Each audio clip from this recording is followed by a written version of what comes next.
자, 봅시다. 거기 맨 첫 페이지 펴봐. 맨 첫 페이지에 백지 있죠. 거기다가 좀 정리를 하는데, 이제 우리 기말고사 범위가 크게 이제 중요한 게 이제 두 축이라고 보면 되는데, 하나가 이제 방정식이랑 부등식, 특히 부등식.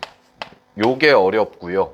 예, 요게 어렵고 모의고사 기출도 꽤나 까다롭고, 그 다음에 이제 오늘 하는 순열조합. 요렇게 두 개고, 뭐 행렬은 그냥 약간 깍두기 느낌? 행렬은 첫 해기도 하고, 그 다음에 어려웠던 내용들이 다 빠졌거든. 어려웠던 내용들이 다 빠졌기 때문에, 그래서 이제 막 어렵게 나오지는 않을 거예요. 예, 그런데 정리를 해보면 방부등식은 내가 설명을 좀 해드릴 거고, 얘를 먼저 하는 이유가 있어요. 얘를 먼저 하는 이유가 있는데, 얘 같은 경우에는 이 순열과 조합 있죠. 얘는 솔직히 말해서 이론적인 거는 굉장히 쉬워요. 진짜 쉽거든. 앞에 막 우리 했었던 중간고사 범위에서 뭐 항등식 나머지 정리 이쪽이라든가, 아니면은 2차 방정식 2차 함수 이쪽이라든가, 이거랑 비교하면은 진짜 겁나 쉽거든. 겁나 쉬워.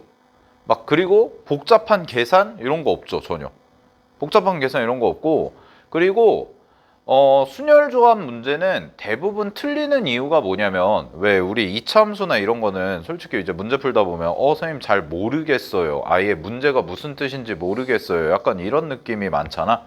그러니까 이제 별표 치고 아예 손도 못 대고 이런 경우가 있다면, 순열조합은 반대예요. 뭐냐면 니네가 다 풀긴 풀거든.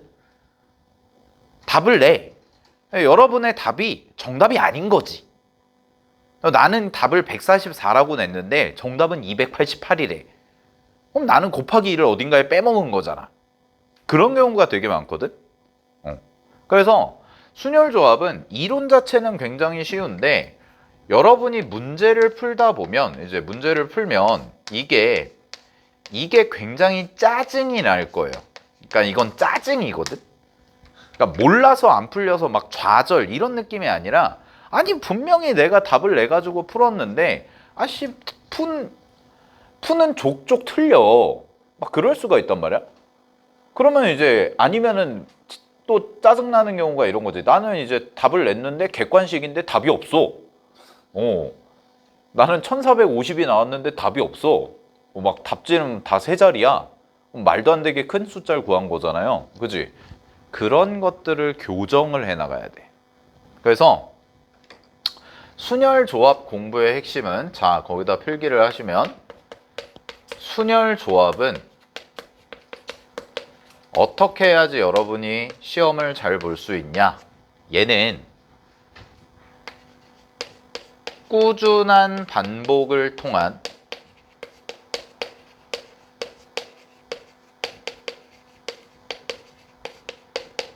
사고 과정의 교정입니다. 이게 정말 중요해요. 자, 니네가 만약에 순열조합 오늘 배웠어. 그래서 순열조합 오늘 해가지고 요번 주 숙제로 뭐 내가 순열조합 100문제를 줘. 100문제를 풀었어. 그럼 난 순열조합 마스터한 것 같아. 아니에요. 벼락치기, 몰아서 하는 거 순열조합 전혀 의미 없어요. 하다가 안 하다가 하다가 안 하다가 하잖아. 그럼 순열조합은 금방 감이 떨어지거든. 그래서 제일 중요한 게 뭐냐면, 쌤이 수능 볼 때도 했던 건데, 쌤 수능 때가 순열조합이 진짜 어려웠거든. 이게 순열조합이 원래 수능 범위였어, 쌤 때는. 그래서 수능에서 진짜 어려웠단 말이야. 4문제 5문제 출제가 됐는데 막 해가지고 굉장히 킬러였지, 그 당시에. 근데 그때 내가 공부를 어떻게 했냐면, 쌤이 재수할 때 나는 매일 아침마다 순열조합을 3문제씩 풀었어. 어려운 거를. 지금으로 치면 모의고사 4점짜리를. 그거를 거진 한 200일 넘게 했어요. 한 5월, 4월, 5월 이때쯤부터 수능 볼 때까지 매일마다 3문제를 풀었거든. 뭐 기출문제부터 시작해서 이제 뭐 사설문제, 지금으로 치면은 뭐 시대인재 문제, 대성 문제 이런 것들을 매일마다 3문제씩 풀었단 말이야. 그래서 나는 수능장 가가지고 순열조합을 다 맞췄거든.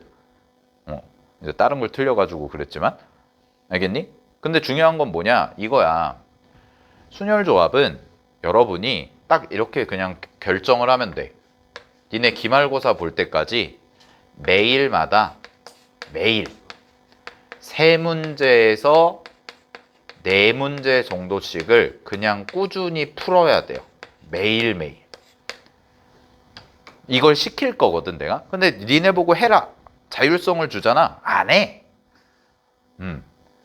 알겠어? 그러니까 이걸 내가 매일매일 시킬 거라고. 진짜 중요한 거예요 이게. 그리고 정말 쉬운 문제. 뭐 여기에 지금 프린트해 드린 건 기본 과정이니까 내가 정말 기본 유형만 넣은 거거든. 그러니까 이것들은 많이 풀어봐면 돼요. 그래서 내가 이번 주에 숙제로 100문제 주긴 할 거야. 기본 문제. 기본 문제를 100문제 주긴 할 건데 그건 정말 기본 문제고 공식 쓰면 바로바로 답이 나오는 거. 이런 것들은 그냥 풀면 되는데 쌤이 말하는 이 매일 3문제에서 4문제는 최소 모의고사 4점짜리 이상. 이거. 난이도 있는 거. 이거를 매일마다 시킬 거야. 이게 되게 중요한 거야. 알았어? 그러니까 여러분이 푸시고 자, 그럼 공부하는 법을 내가 가르쳐 드릴게요. 이런 정도 되는 난이도 문제 있죠. 그러면 가장 적정 시간은 뭐냐면 한 문제당 최대 5분이야. 5분. 그러니까 한 문제를 풀 때 니네가 5분 동안 고민을 해. 됐니? 근데 고민을 하라는 게 단순하게 그냥 문제 읽고 눈으로 보고 머릿속으로 생각하고 이게 아니에요. 여기가 중요한 포인트야. 고민을 하라는 건 뭐냐면 니네가 문제를 풀 때 정말 최악의 경우엔 모든 경우를 다 쓴다까지도 고려해야 돼. 이래야 늘어. 무슨 말인지 알겠어? 내가 고3 애들한테도 고3도 확통이 있으니까 거기도 이제 순열조합이 있거든. 고3 애들한테도 맨날 수능 수업하면서 하는 얘기가 뭐냐면 공식을 기억하되 공식을 까먹어야 돼요. 이게 되게 역설적인 말이거든. 무슨 말이냐면 순열조합의 최고난도 문제, 고난도 문제들은 니네가 배운 공식에다가 끼워 맞춰가지고 문제를 풀려고 하잖아. 그러면 틀려요. 오히려. 가장 중요한 능력은 뭐냐면 문제에서 주어진 걸 보고 발생 가능한 케이스가 어떻게 되는지 케이스 분류를 해서 그 각각의 케이스를 여러분들이 꼼꼼하게 세는 능력. 이거를 기르는 게 핵심이거든. 알겠어? 그러니까 니네가 문제 이거 매일 할 때 요 정도 되는 난이도, 조금 중상 난이도 이상 되는 문제는 최대 5분까지는 고민을 하세요. 최대 5분까지. 근데 니네가 5분 동안 고민을 했는데도 모르겠어. 내가 다 써보고 했는데도 답이 안 나와. 혹은 답이 나왔는데 틀렸어. 그러면 해설지 보지 마. 내가 다른 거는 여러분들 혼자 공부할 때 뭐 부등식이라든가 함수라든가 나머지 정리 이런 거는 해설지 보고 이제 안 되는 거 체크해라 라고 하는데 순열 조합은 고난도 문제일수록 해설지 보는 게 좋지 않아요. 그럼 어떻게 하냐? 자, 니네가 처음에 풀었지. 처음에 풀었는데 맞은 게 있고 틀린 게 있을 거야. 채점만 해. 채점만 하고 만약에 맞은 게 있잖아. 내가 문제를 맞았어. 그러면 맞은 문제는 해설을 봐. 되게 웃기죠? 이렇게 해야 돼. 맞은 문제는 해설을 봐. 왜? 너가 푼 거랑 비교하란 얘기예요. 그러면 너의 풀이가 더 좋을 수도 있고 해설지의 풀이가 더 좋을 수도 있어. 그러니까 예를 들어서 나는 이만큼 써가지고 한 문제 푸는데 이만큼 써가지고 어찌저찌 답을 냈는데 해설지는 간결하게 딱 풀어. 그럼 해설지 풀이가 더 낫겠네 해가지고 해설지 풀이를 내가 얻어가는 거죠. 근데 반대로 내가 푼 거 있는데 해설지가 이만해. 읽어봤더니 해설지가 그냥 그래. 그러면 네 풀이로 가는 거야. 상관없어요. 그거. 무조건 해설이 옳다는 게 아니에요.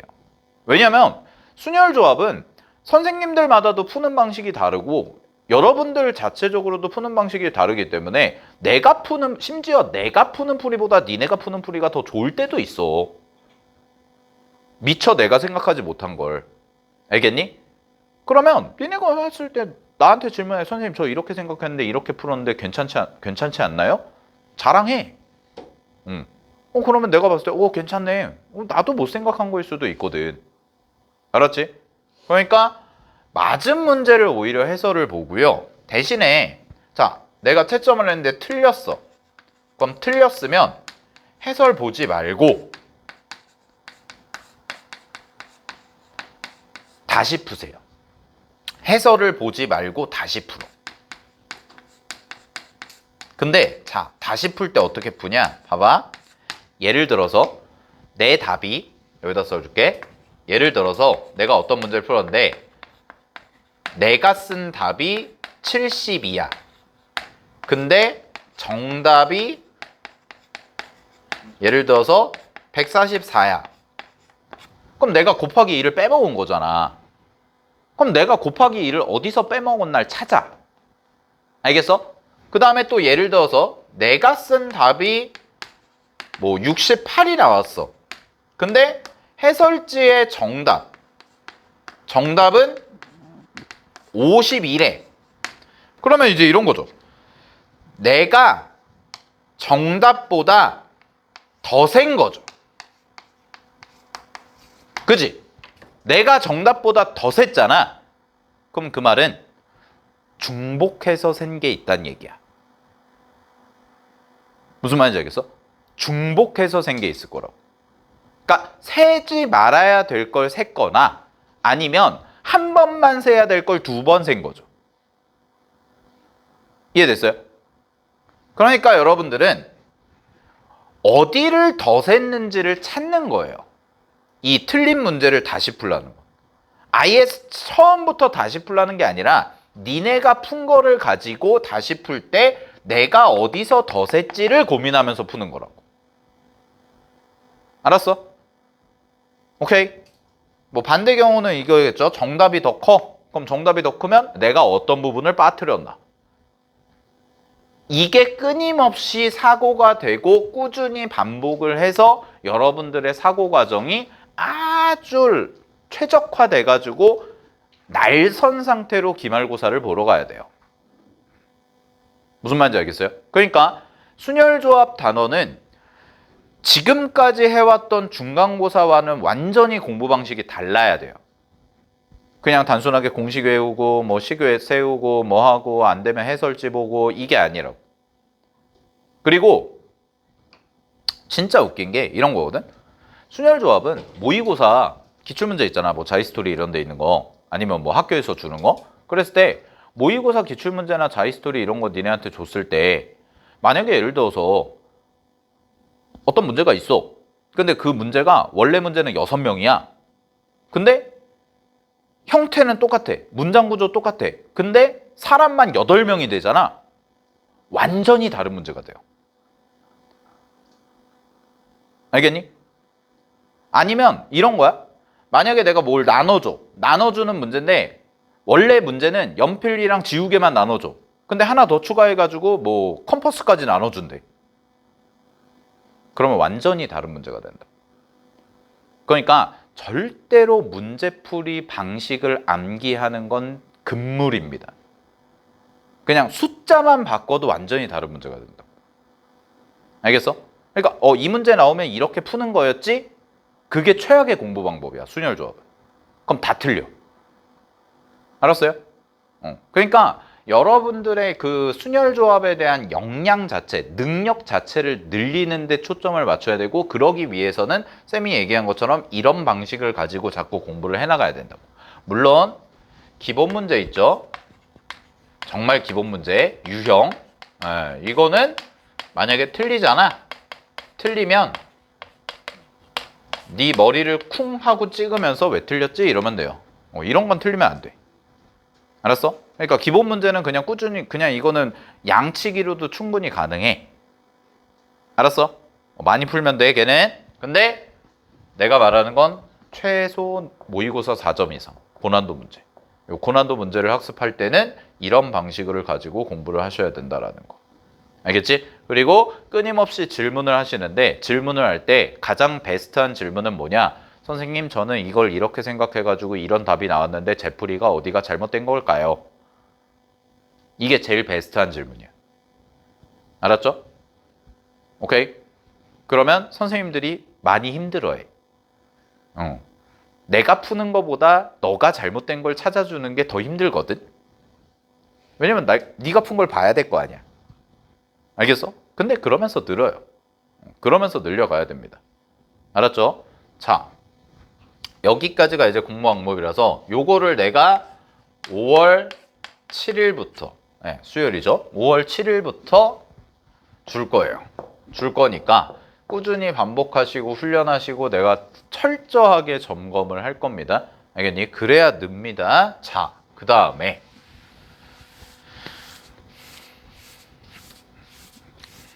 공부는 이런 식으로 하시면 되고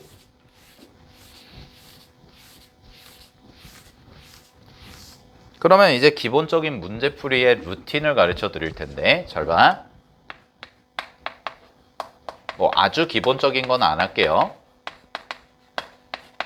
요것도 필기 잘 해놔. 자, 문제풀이의 구조인데 첫 번째 쉬운 문제, 즉 기본 문제죠. 기본 문제는 그냥 여러분들이 배운 공식, 상황, 이론 이런 거 적용하면 그냥 끝날 겁니다. 하나 예를 들어서 해볼게요. 뒤쪽에 문제 보시면 뭐 예를 들어서 3번 문제 잠깐 볼까요? 3번 문제 그 뒤에 페이지에 3번 문제 보시면 뭐 100원짜리 동전, 500원짜리 동전, 1000원짜리 지폐 사용해서 4,500원을 지불하는 방법의 수 이런 거. 그니? 그럼 지불하는 방법의 수잖아. 그럼 지불하는 방법의 수는 어떻게 하냐? 얘는 1000원짜리 동전과 500원짜리 동전과 1000원짜리 지폐인데 100원, 500원, 1000원 이걸 가지고 4,500원을 지불하는 방법을 물어봤고 문제에서 뭐라고 그랬냐면 각각의 동전과 지폐는 충분히 준비가 돼 있대. 됐니? 그럼 뭘 물어보는 거랑 똑같냐면 내가 이걸 가지고 4,500원 어떻게 만들래? 이런 거잖아요. 그럼 기준점을 뭘로 잡으면 되냐? 이걸로 잡으면 되는 거지. 자, 봐봐. 이렇게 가면 돼. 내가 1000원짜리를 아예 안 써. 그럼 1000원짜리를 아예 안 쓸 수 있잖아? 되니? 그럼 4,500원을 만들 거야. 그럼 4,500원을 만드는데 내가 500원짜리도 아예 안 써. 이런 거지. 되니? 그러면 100원짜리만 가지고 만들어야 되니까 100원짜리가 몇 개가 필요한 거야? 45개가 필요하구나. 이렇게 지불하는 방법이 있구나. 이게 첫 번째. 됐어? 근데 잘 봐. 이것도 빠르게 세는 거. 500원짜리를 아예 안 쓰면은 이렇게 줘. 하나 쓰면 40개. 2개 쓰면 35개. 이런 식이잖아. 그럼 얘는 어떻게 하면 되냐? 500원짜리를 잘 봐. 1000원짜리를 한 번도 안 쓴다는 가정하에서 500원짜리를 어떻게 하면 돼요? 안 쓰는 거, 한 번 쓰는 거, 2번 쓰는 거, 3번 쓰는 거, 4번 쓰는 거 이렇게. 그럼 9개까지 쓸 수 있는 거지. 그러면은 1000원짜리를 아예 안 쓰는 첫 번째 케이스에서는 뭐가 되냐면 결국 10가지가 나오는 거죠. 이런 식으로. 무슨 말인지 알겠어요? 오케이? 그러니까 나머지는 100원짜리로 채워주면 되니까 500원짜리를 몇 개 쓰냐만 생각하면 되는 거지. 그럼 500원짜리를 0개에서부터 9개까지 쓸 수 있으니까 10가지다 이렇게 되는 거죠. 이해됐나요? 오케이?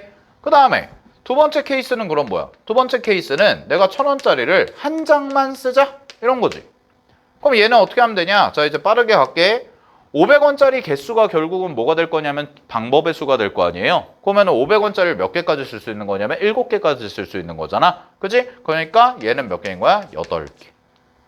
됐어? 끝났네. 그러면 답 찾을게. 10, 8.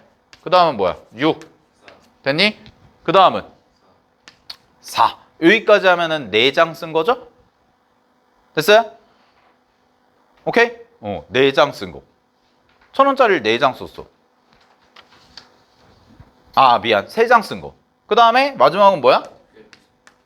2까지겠죠. 됐니? 그럼 끝난 거지.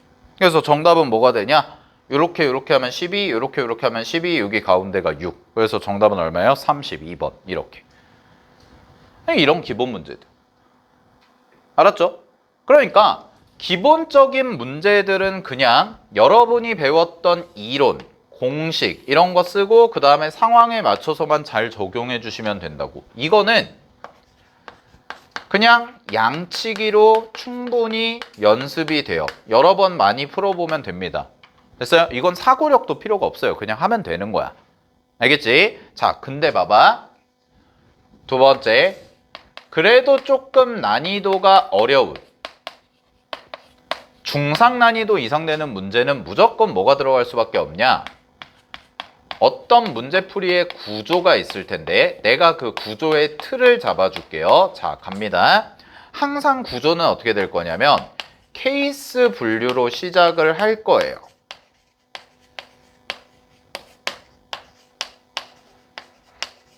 이런 식으로. 케이스 분류로 시작을 하실 거라고. 됐니? 그러면 일단 첫 번째 여기 봐. 이거 필기 잘해놔. 케이스 1, 케이스 2, 케이스 3 뭐 더 생길 수도 있어. 케이스 4, 케이스 5, 케이스 6 이렇게 생길 수도 있거든. 근데 중요한 거는 뭐냐? 케이스를 나누는 기준이 있을 거야. 그럼 니네가 제일 먼저 해줘야 되는 건 뭐냐면 첫 번째는 이 기준을 어떻게 찾을 거냐 이거부터 판단하는 거예요. 그러면 이 기준은 당연히 어떻게 될 거냐면 얘는 문제에서 제시를 해줄 겁니다. 문제에서 제시를 해줍니다. 이 기준은. 됐니? 그러면 이 케이스를 잘 구별해주면 돼. 자, 근데 중요한 게 있습니다.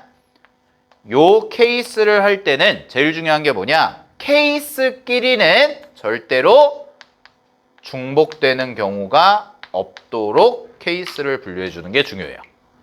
자, 이런 거죠. 여기서 예를 들어서 1,000원짜리 안 써. 1,000원짜리 한 장 써. 1,000원짜리 두 장 써. 1,000원짜리 세 장 써. 이랬어. 그러면 1,000원짜리 안 쓰는 거랑 1,000원짜리 한 장 쓰는 거는 절대로 겹칠 일이 있어 없어?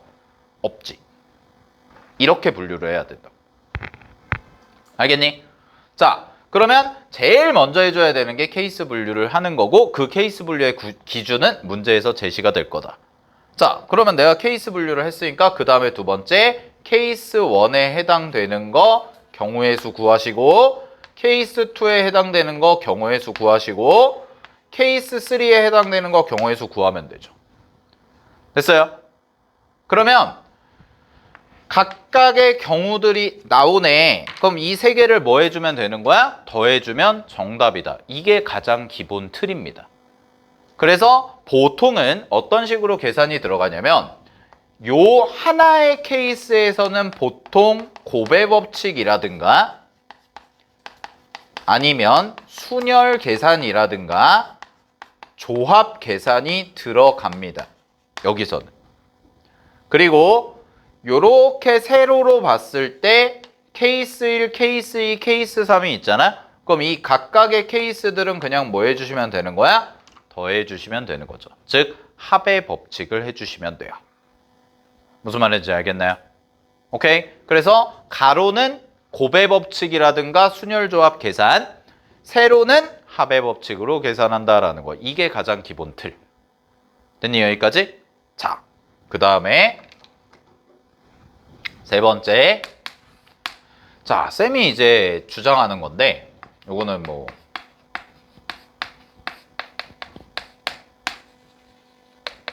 경우의 수를 계산할 때 경우의 수를 증가시키는 계산이 있고 경우의 수를 감소시키는 계산이 있거든.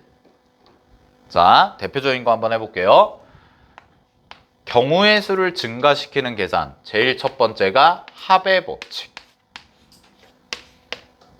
그 다음에 두 번째 경우의 수를 증가시키는 거 곱의 법칙. 그러면 뭐 합의 법칙, 곱의 법칙 이런 건 들어봤죠. 합의 법칙은 뭐야? A 사건과 B 사건이 있을 때 그 두 사건이 동시에 일어나지 않을 때. 그죠? 근데 그거를 동시에 일어난다, 동시에 일어나지 않는다 이걸로 구별하기보다는 합집합의 개념으로 이해하시는 게 좋습니다. 집합 배웠으니까 합집합. 되니? 즉 A 합집합 B예요. A 또는 B예요. A 이거나 B예요. 됐어요? 그럼 우리 합집합 어떻게 계산했나? A의 경우의 수 더하기 B의 경우의 수 한 다음에 A랑 B의 교집합 뺐지. 이런 거. 그지? 됐어요? 겹치는 거 빼주는 거잖아. 한 번 세고 한 번 세고 두 번 겹치는 거 빼주고. 증가죠. 고배 법칙도 마찬가지죠. 고배 법칙은 뭐냐? 연달아서 일어나는 거거든. 자, 예를 들어서 니네가 코스 요리집을 갔는데 스테이크가 종류가 5개. 그 다음에 디저트 종류가 4개야. 그럼 하나씩 선택을 한대. 그럼 내가 고를 수 있는 가짓수는 몇 가지? 5 곱하기 4 이렇게. 이게 고배 법칙. 그럼 경우의 수가 어떻게 돼? 증가되죠. 그러면 이 증가하는 거는 교과서에 있다고. 근데 얼마? 감소하는 거. 이거. 이거는 교과서에 없는데 내가 만든 거거든. 근데 별거 아니야. 봐봐. 감소잖아. 합의 반대가 뭐야? 빼주는 거. 이런 거 잘해야 돼요. 이거 잘해야 돼. 자, 빼주는 거에 가장 대표적인 거 있어. 뭘까? 여사권. 됐니? 이런 애들. 그 다음에 두 번째는 중복되는 거 빼주는 거. 그러니까 어쩔 수 없이 두 번 셀 때가 있거든? 어쩔 수 없이 두 번 셀 때가 있어. 계산을 위해서. 그러면 두 번 센 거를 한 다음에 걔를 빼주면 되죠. 요게 있고 또 곱의 반대는 뭐야? 나눗셈. 네, 몫이죠. 나눗셈. 근데 여러분들한테는 나눗셈이 잘 안 나오긴 해. 나오는 게 딱 하나가 있거든. 그거 가르쳐 줄게. 일단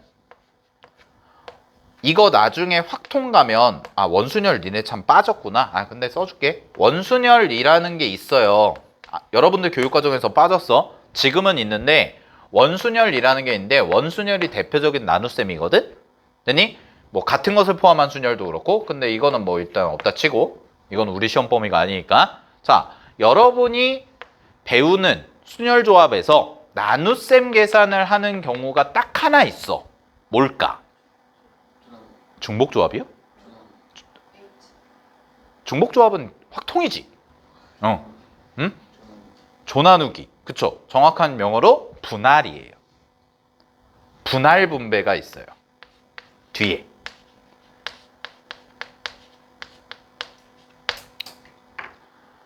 요거를 좀 설명을 해드릴게. 나눗셈을 문제 갖다가. 자, 분할이 뭐냐? 봐봐. 맨 뒤로 가봐. 프린트에서 맨 뒤로. 20번 보세요. 기본 문제 하나 계산을 좀 해봅시다.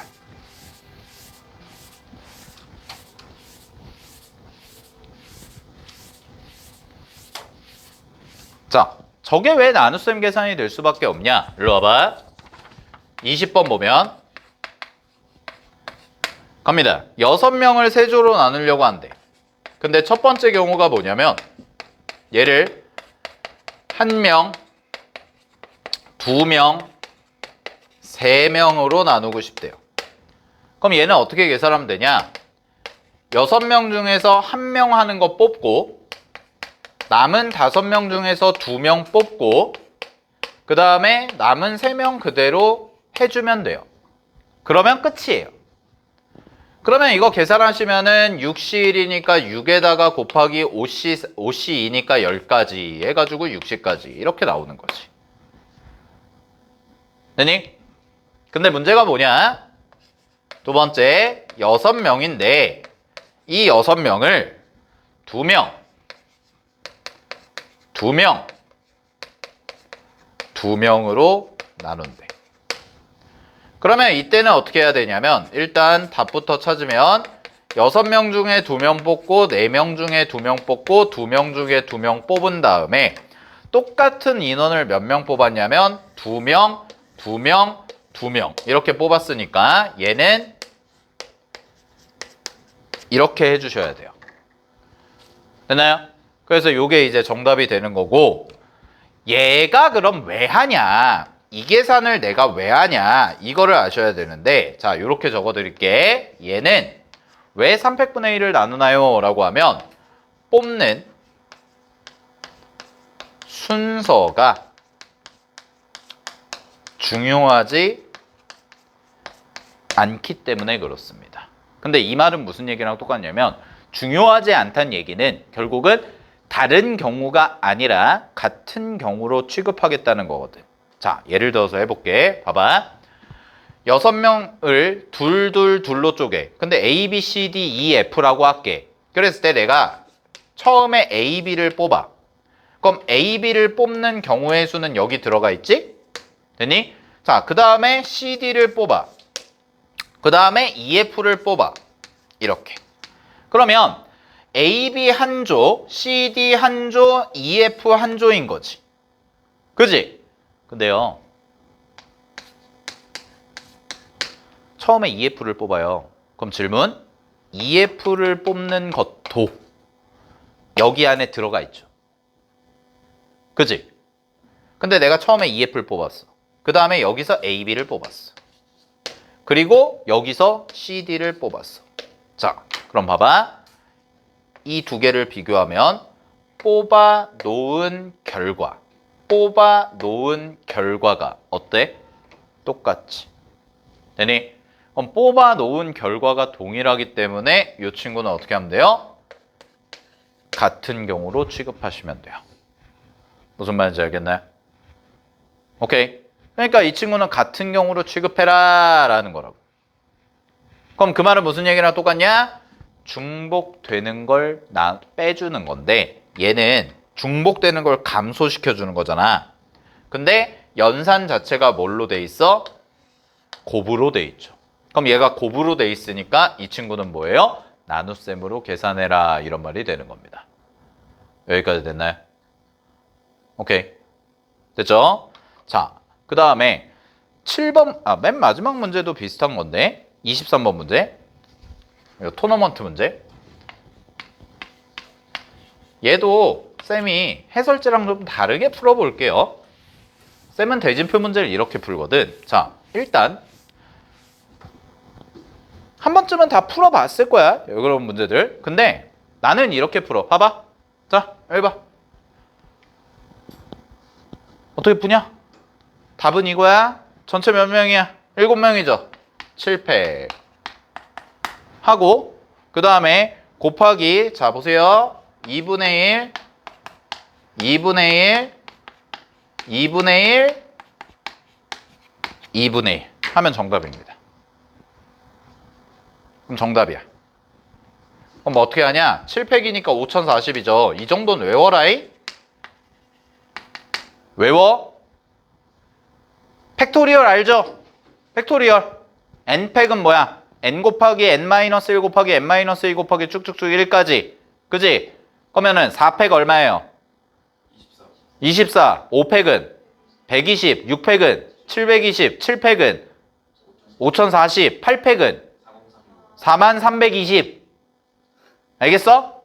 그거까지는 외워. 알았지? 됐어? 그럼 봐봐. 5040을 뭘로 나눠? 16분의 1로 나누라고. 16으로. 그럼 얼마냐? 계산하면 3. 그럼 48이니까 24. 그러면 하나 들어가고 85. 정답 315. 답 2번. 봐봐. 확인해봐. 답 2번 맞지?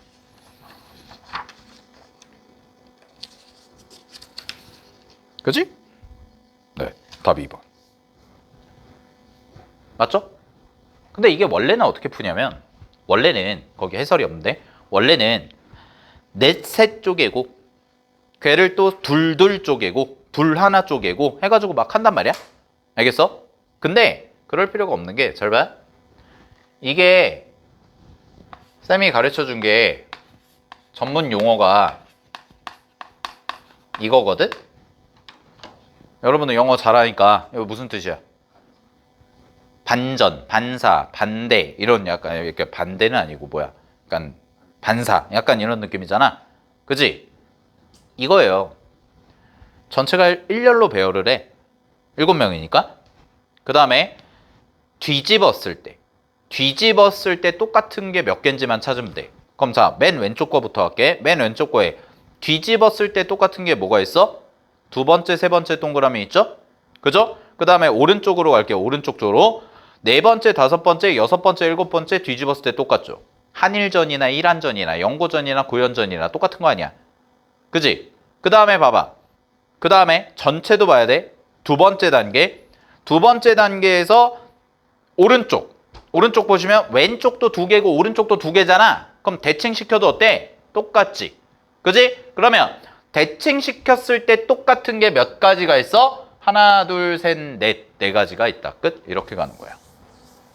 알겠니? 네 군데가 있죠? 그러니까 이것도 뭐인 거야? 이것도 중복인 걸 제거하는 거라고. 알았니? 그래서 결론. 순열조합 문제에서 제일 어려운 게 뭐냐? 중복이 발생을 합니다. 어쩔 수 없이 중복이 발생하는 경우가 있거든? 그 중복이 발생하는 걸 니네가 잘 제거시켜줘야 돼라는 거. 이게 고난도예요. 중복되는 걸 빼주든 아니면 중복되는 걸 나눠주든. 알겠니? 그래서 나중에 이제 좀 난이도 있는 문제 풀다 보면 이런 경우들이 굉장히 많기 때문에 이런 거를 여러분들이 잘 제거를 해주셔야 된다라는 거. 여기까지 괜찮습니까? 오케이. 정리해 두시고요. 자, 다시 앞 페이지로 와서 이런 것들 정리해봤고 마지막으로 하나만 정리를 하고 개념 설명을 마무리할게요. 뭘 할 거냐? 자, 순열과 조합에 대한 얘기를 잠깐 해볼게.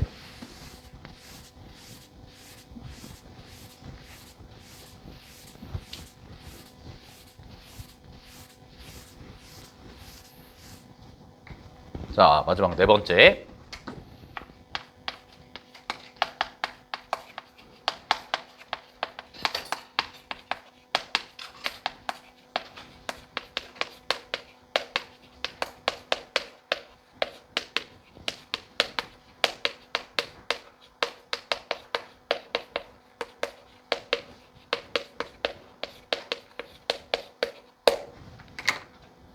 이거 좀 적어 놓을까요?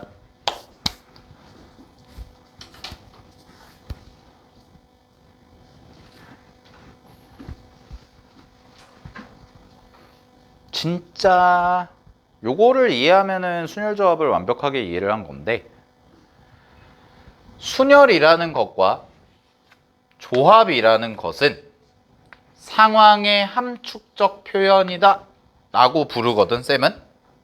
그럼 상황의 함축적 표현이 함축적 뭐야? 그냥 함축된 게 뭐야? 뜻을 갖고 축약된 거죠. 그죠? 즉 어떤 상황이 있는데 그 상황을 맨날 그렇게 표현하기가 귀찮은 거지. 그러니까 우리는 NPR이라는 기호나 NCR이라는 기호를 도입해서 이 상황을 내가 기호로 표현하면 이렇게 NPR이라고 쓸 수 있다. 이게 이제 순열이거든. 그래서 그 상황을 써드릴게요. 그럼 대체 무슨 상황인데요? 그걸 알아야죠. 자, 갑니다. NPR부터.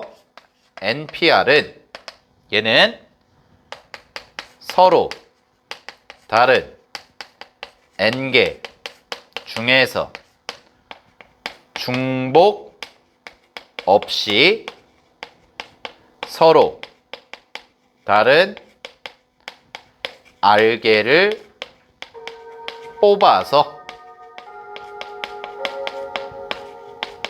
배열까지 한 거를 우리는 NPR이라고 해요. 저 상황을 하나로 딱 줄이면 NPR이야. 알겠어? 그러면 자, 봐봐. 뽑는 대상 뭡니까? 서로 다른 N개. 중요해. 서로 다른. 그 다음에 중복 없어야 되고요. 즉 똑같은 거 두 개 못 뽑고요. 몇 개 뽑니? 라고 하면 서로 다른 R개를 뽑아요. 그래서 마지막 별표. 얘까지 해주는 게 NPR이에요. 그러면 얘랑 비교. NCR은 뭔데요? NCR은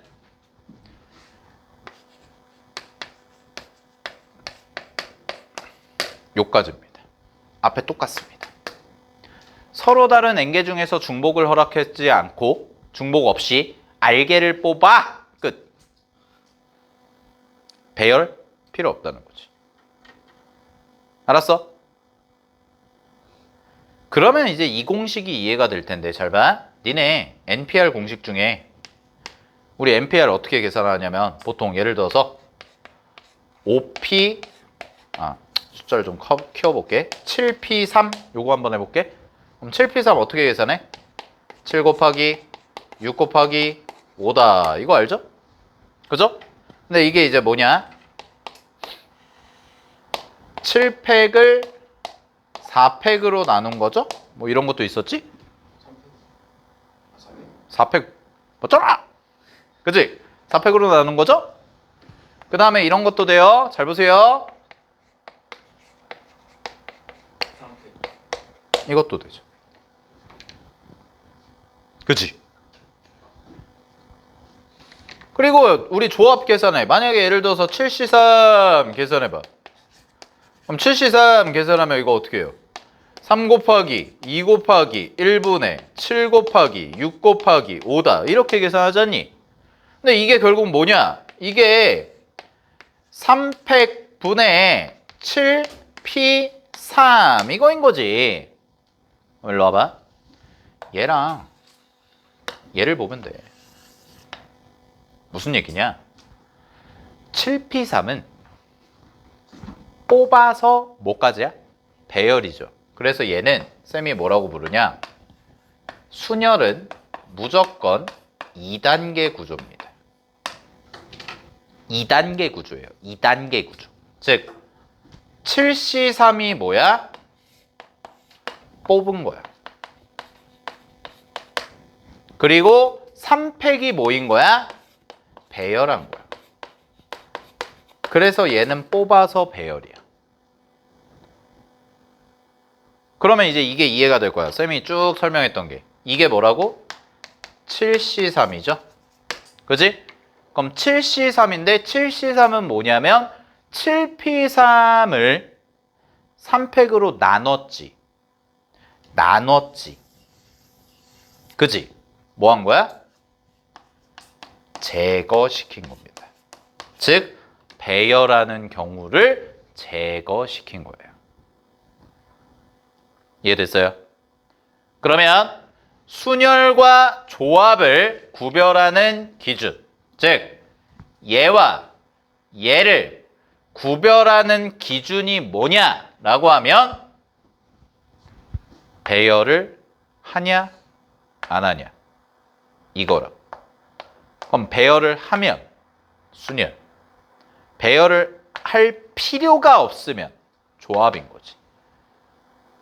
이걸 구별을 잘해야 돼. 이해됐어? 이걸 구별을 잘해야 된다고. 그럼 잘 봐. 자, 조합은 뭐 할 필요가 없다고요? 쌤이 말하는 이 표현이 되게 중요한 뉘앙스인데 배열할 필요가 있다고 없다고? 없다고. 배열할 필요가 없다고요. 그럼 무슨 얘기냐? 이건 무슨 얘기냐? 배열할 필요가 없대. 무슨 얘기일까? 가장 대표적인 거? 순서가 이미 정해졌다면 나는 배열을 할 필요가 없죠. 그러면 이런 뜻이거든. 키가 모두 다른 10명이 있는데 그 중에서 3명을 뽑아서 키 순대로 배열한대. 조합이야, 순열이야? 조합이에요. 그거 구별하시면 돼요. 왜? 아니, 이미 키가 정해져 있잖아. 키 순대로, 키가 작은 순대로 배열한데 그럼 내가 순서에 대해서 영향을 줄 필요가 있어 없어? 없지. 그지? 그러면 뭐라고? 조합이라고. 이거 엄청 많이 나와요. 시험에. 크기가 정해지고 순서가 정해진. 그럼 순서가 정해졌으면 내가 뭐 할 필요가 없다고? 배열할 필요가 없다고요. 그러면 뭘로 해결하면 된다고? 조합으로 해결하시면 된다. 여기까지. 됐니? 그래서 순열과 조합에서 가장 중요한 거, 순열은 배열까지 하는 거고요. 조합은 배열할 필요가 없는 거다. 그러면 이 개념만 완벽하게 머릿속에 잡혀 있다면 이런 식 자체가 왜 그렇게 되는지를 그냥 자연스럽게 이해가 되는 거예요. 그리고 니네가 문제를 판단할 때, 잘 봐. 문제를 읽고 문제를 판단할 때 실수 안 하는 건 뭐냐? 내가 순서를 배열해야 되면 순열로 가는 거야. 근데 내가 순서를 배열할 필요가 없네? 그럼 뭘로 가야 돼? 조합으로 가는 거지. 그걸 니네가 구별할 수 있는 눈이 있냐 없냐에 따라서 고난도 문제가 풀리냐 안 풀리냐가 되는 겁니다. 여기까지 괜찮아요? 오케이? 자, 여기까지가 순열조합 개념 끝이에요. 뭐 상세한 유형이나 이런 거는 하나씩 이제 공부하면서 가면 되는데 전체적인 어떤 공부법이나 큰 틀. 자, 이걸 가지고 오늘 내가 이제 설명한 걸 가지고 여러분들이 기말고사 때까지 쭉 유지가 되고 심지어는 여러분들은 확통이라는 거를 다 시험을 보는 세대죠? 그죠? 나중에 확통 가서도 똑같이 적용을 하시면 돼요. 알겠습니까? 여기까지? 오케이. 정리하시고 네, 잠깐 쉬었다가 이제 문제 좀 풀어보면서 정리를 해볼게요.